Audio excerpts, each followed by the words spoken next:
चलो अब देखो इधर, अब इधर देख लो बिल्कुल फोकस से। हमारे पास 5 केसेस हो सकते हैं। कितने केसेस हो सकते हैं? 5 केसेस हो सकते हैं मैग्निफिकेशन के। पहला क्या केस क्या होगा? मैग्निफिकेशन पॉजिटिव आया है। मैग्निफिकेशन पॉजिटिव कब आएगा? फॉर्मूला क्या होता है? Height of image upon height of object. Positive कब आएगा? जब दोनों क्वांटिटीज पॉजिटिव हो। ठीक है, हाइट ऑफ ऑब्जेक्ट तो हमेशा पॉजिटिव ही होगी ना, क्योंकि हम उसको अभी हमेशा प्रिंसिपल एक्सिस के ऊपर ही रखेंगे। ऐसा तो नहीं है कोई जानबूझ के प्रिंसिपल एक्सिस के नीचे रखता है ऑब्जेक्ट, नहीं होगा। तो ऑब्जेक्ट हाइट तो हमेशा पॉजिटिव ही आएगी। पर अगर मैग्निफिकेशन पॉजिटिव आ रहा है, इसका मतलब ये है कि हाइट ऑफ इमेज भी पॉजिटिव होगी, मतलब जो इमेज बन रही होगी वो भी सीधी बनी होगी। तो मैग्निफिकेशन अगर पॉजिटिव है तो इमेज कैसी बनी होगी? इरेक्ट बनी होगी, सीधी बनी होगी। तो इमेज कैसी होनी चाहिए? इरेक्ट होनी चाहिए। तो हमें मैग्निफिकेशन देख के ही बहुत सारी चीजें समझ में आ जाती है कि अगर मैग्निफिकेशन पॉजिटिव है तो ऑब्जेक्ट क्या होगा? इरेक्ट होगा, मतलब प्रिंसिपल एक्सिस के ऊपर होगा। अब अगर मैग्निफिकेशन नेगेटिव है, इसका मतलब है कि जो इमेज फॉर्म होगी वो प्रिंसिपल एक्सिस के नीचे बनी होगी, इसलिए हाइट ऑफ इमेज नेगेटिव आएगा और मैग्निफिकेशन नेगेटिव होगी। तो इमेज कैसी बननी चाहिए? इन्वर्टेड बननी चाहिए, इन्वर्टेड। और अगर मैग्निफिकेशन का मैग्नीट्यूड, साइन की बात हमने कर ली, साइन से ये 2 चीजें पता चलती है। मैग्निफिकेशन का साइन हटा दो, मैग्नीट्यूड अगर 1 से ज्यादा है तो उससे हमें क्या पता चलेगा?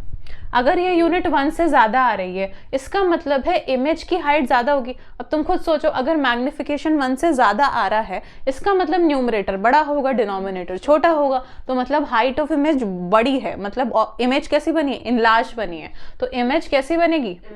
इनलार्ज्ड बनेगी। और अगर मैग्निफिकेशन 1 से कम आ रहा है, इसका मतलब है डिनोमिनेटर बड़ा है और न्यूमरेटर छोटा है। इसका मतलब क्या है? ऑब्जेक्ट बड़ा है, इमेज छोटी है, तो इमेज डिमिनिश्ड बनी होगी। तो इमेज कैसी बनी होगी? Diminished, diminished. ठीक है। और अगर मैग्निफिकेशन 1 के ही इक्वल आ गया है, इसका मतलब क्या है? अगर इसको 1 के इक्वल कर दिया, इसको इधर भेजो, height of image is equals to height of object, मतलब इमेज हाइट और ऑब्जेक्ट हाइट सेम है। तो height of image is equals to height of object, same size की बनेगी। तो ये सारे पॉइंट लिख लो। मैग्निफिकेशन को देख के भी हमें बहुत चीजें पता चल जाती है।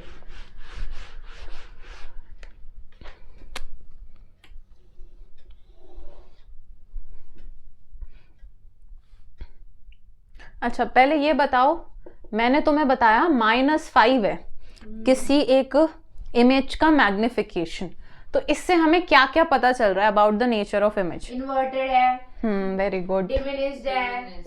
डिमिनिश्ड कैसे है? डिमिनिश्ड होएगी दीदी। इसका मैग्नीट्यूड, -5 का मैग्नीट्यूड 5 है, 5 1 से ज्यादा है तो इनलार्ज्ड इमेज बनेगी। ठीक है, तो हमें नेचर ऑफ इमेज तो सिर्फ उसका मैग्निफिकेशन देख के ही पता चल जाता है। हाँ, आप बोलो। मैग्नीट्यूड है तो फिर तो ये हमेशा ही पॉजिटिव होएगा। तो क्यों पॉजिटिव? हाँ, पॉजिटिव तो होगा। -0.5 दिया है मैंने, 0.5 1 से ज्यादा है, कम है, ये मामला हो सकता है। हाँ, तो यही मामला आएगा, यही मामला आएगा और कुछ नहीं आएगा। नहीं, हमें सिर्फ फॉर्मूला याद रखना है, m is equals to f upon f minus u, magnification in the terms of focal length and image distance, object distance. अब m is equals to f minus v upon f होता है magnification in terms of focal length and image distance. ठीक है,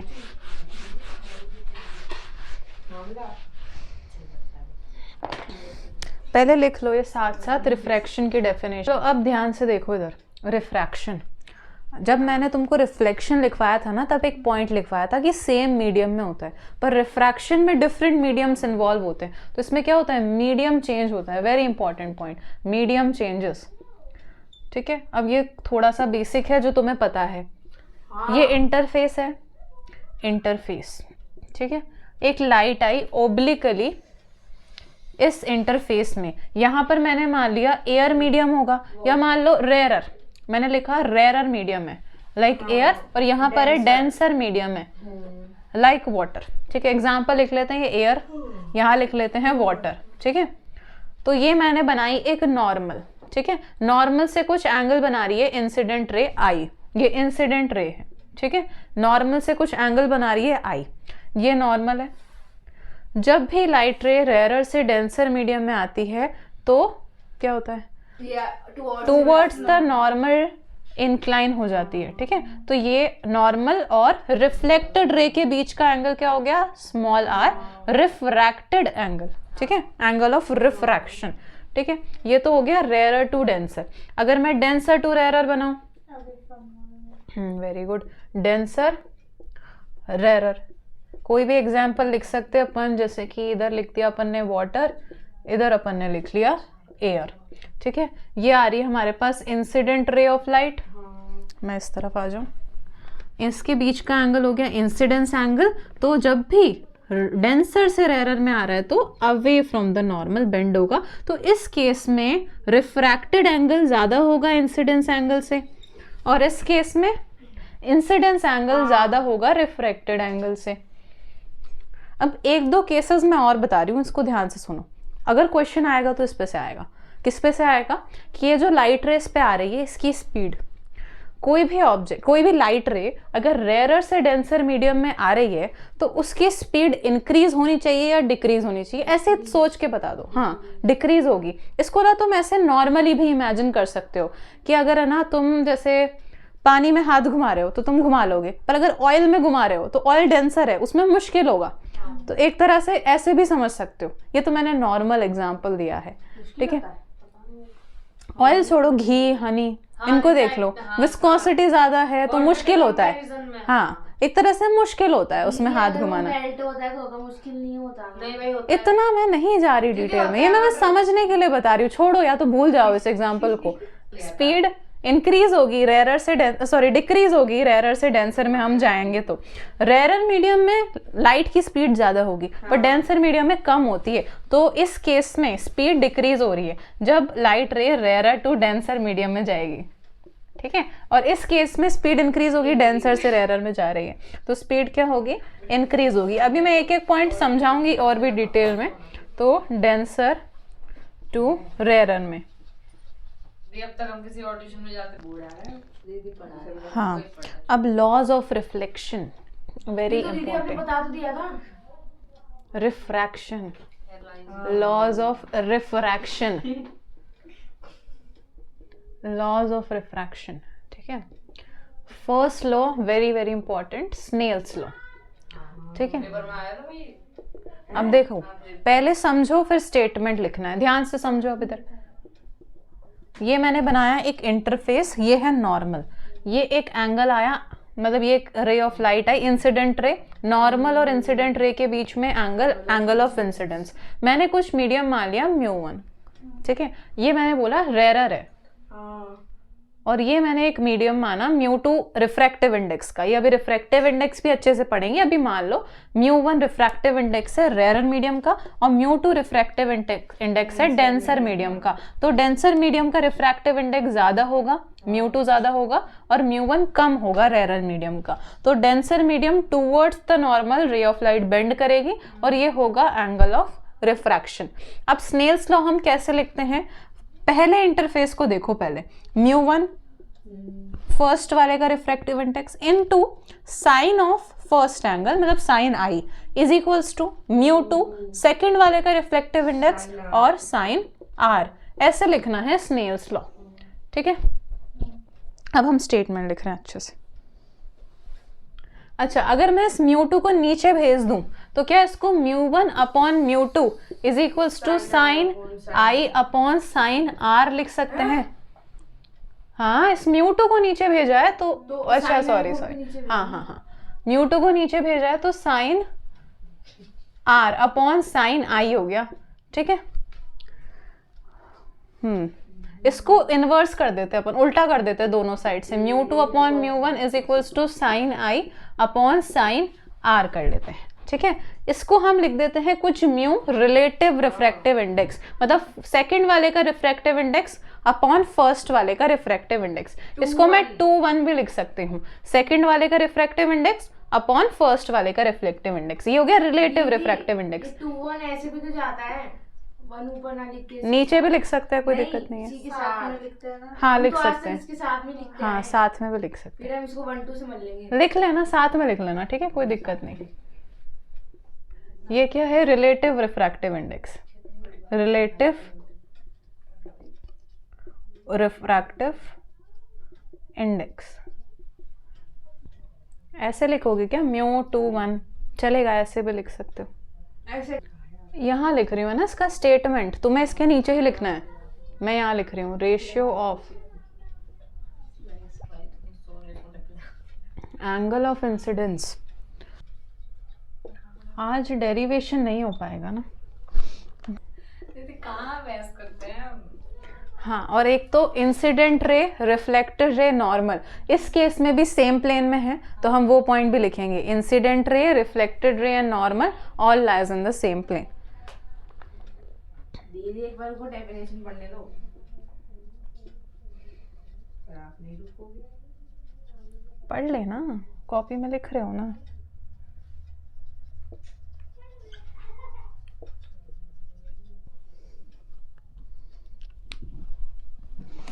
तो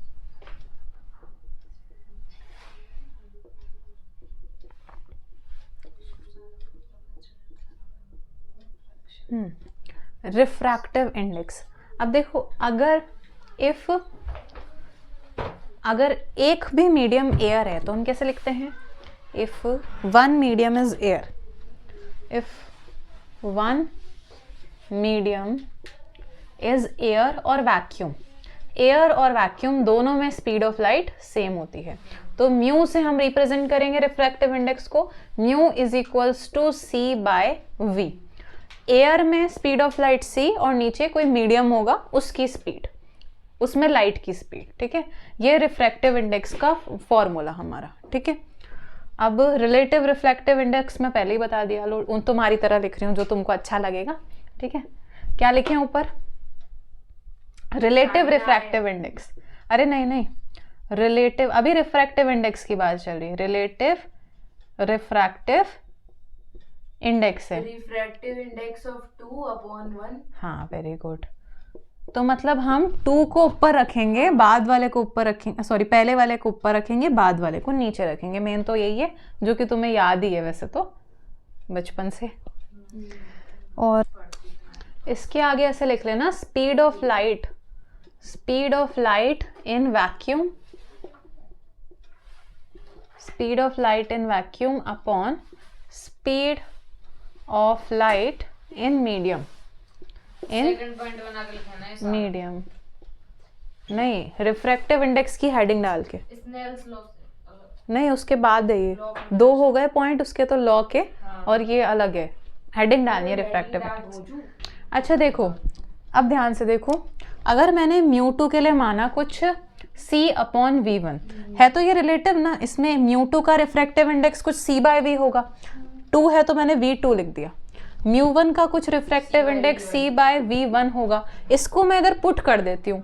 μ21 is equals to, इसको मैं इसकी जगह c/v2 पुट कर दिया, अपॉन इसको इधर पुट करेंगे c/v1 हमने पुट कर दिया, तो c से ये c कट गया, तो μ21 क्या आएगा? v1/v2। इसका मतलब है, क्या मतलब है कि स्पीड ऑफ लाइट पे डिपेंड कर रहा है रिफ्रैक्टिव इंडेक्स, ठीक है। ये चीज मैं पहले भी तुम्हें बता चुकी हूँ कि डेंसर में स्पीड कम होगी और रेयरर में ज्यादा होगी, तो ठीक है। तो यहां से हमें रिलेशन दिख रहा है कि refractive index speed of light पे डिपेंड कर रहा है इन दैट मीडियम, ठीक है।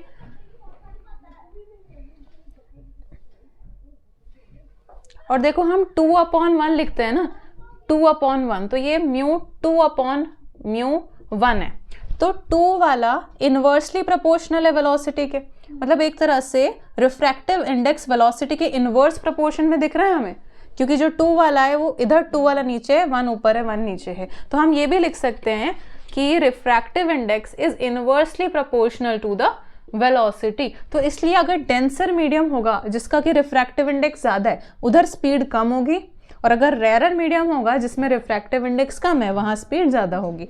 तो चाहो तो इसके नीचे भी पॉइंट दोबारा लिख सकते हो। इस फॉर्मूले से भी अपन को समझ में आ रहा है कि अगर म्यू ज़्यादा होगा, रिफ्रैक्टिव इंडेक्स ज़्यादा होगा, तो स्पीड कम होगा। एंड अगर म्यू कम होगा तो स्पीड ज़्यादा होगा। चलो वो बाद में पढ़ेंगे, अभी देखो मैंने अभी लिखवाया μ21 इज इक्वल्स टू, ये लिखवाया ना, μ21 is equals to μ2 v1 upon v2। हाँ ये लिखवाया है, यही लिखवाया है। हाँ अच्छा, अब यहाँ ध्यान से देखो, ये फॉर्मूला हमने पढ़ा है mu is equals to c by lambda, पढ़ा है। यहाँ पर मैं सी की जगह ले रही हूँ v, speed of light in medium, इसको मैंने ले लिया v1, ठीक है। तो देखो फ्रीक्वेंसी चेंज नहीं होगी। अगर कोई लाइट सोर्स है, जिस लाइट सोर्स से यहाँ पर लाइट रेज आ रही है, तो उस लाइट सोर्स की फ्रीक्वेंसी फिक्स है, उसकी फ्रीक्वेंसी चेंज नहीं हो रही है, वही सेम पैकेट ऑफ एनर्जी वो दे रहा है, हम चेंज नहीं कर रहे हैं, तो फ्रीक्वेंसी सेम रहेगी, भले हम रेयर मीडियम में डाल रहे हैं डेंसर मीडियम में डाल रहे हैं, ठीक है। तो फ्रीक्वेंसी पे कोई फर्क नहीं रहेगा, तो मैंने म्यू ही लिखा है, is equals to v2 upon lambda. इधर से मैं v1 निकाल रही हूँ, तो v1 is equals to mu lambda 1, इसको भी लैम्डा 1, इसको भी लैम्डा 2 लिखेंगे हम, और v2 निकाल रही हूँ म्यू लैम्डा 2। इस फॉर्मूला में v1 पुट कर रहे हैं, μ21 is equals to mu lambda 1, और v2 पुट कर रहे हैं म्यू लैम्डा 2। तो क्या म्यू से म्यू कट गया? हाँ, तो ये आ गया लैम्डा 1 अपॉन लैम्डा 2, ठीक है। तो एक तरह से रिफ्रैक्टिव इंडेक्स वेवलेंथ के भी इन्वर्स प्रोपोर्शन में दिख रहे हैं हमें, तो refractive index is inversely proportional to wavelength. मतलब वेवलेंथ बढ़ाने से, सॉरी, रिफ्रैक्टिव इंडेक्स कम करने से वेवलेंथ बढ़ेगी और रिफ्रैक्टिव इंडेक्स बढ़ाने से वेवलेंथ डिक्रीज हो जाएगी।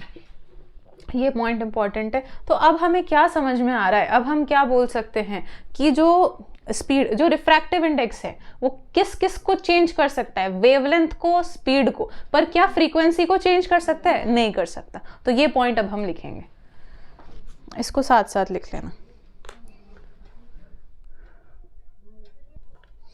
अब एक क्वेश्चन नहीं, एक पॉइंट और है।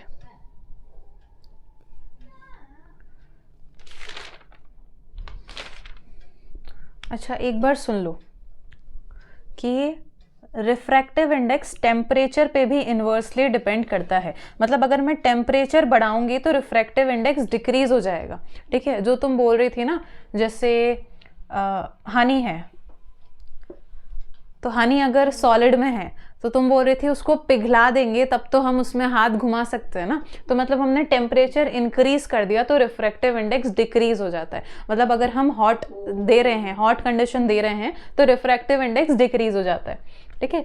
तो टेम्परेचर के इन्वर्सली प्रोपोर्शनल है। On increasing temperature, on increasing, तब भी ज्यादा ही होता है ना उसका। हाँ, उतना थोड़ी, बहुत ज़्यादा भी नहीं होगा, पर थोड़ा बहुत।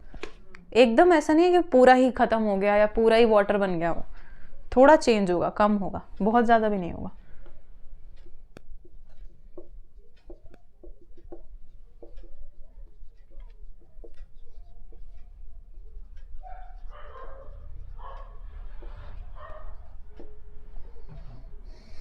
इनको करो, ये तो अब कर लोगे तुम लोग क्वेश्चन। फॉर द सेम,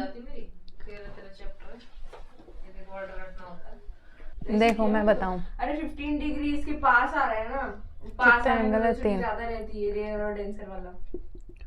देखो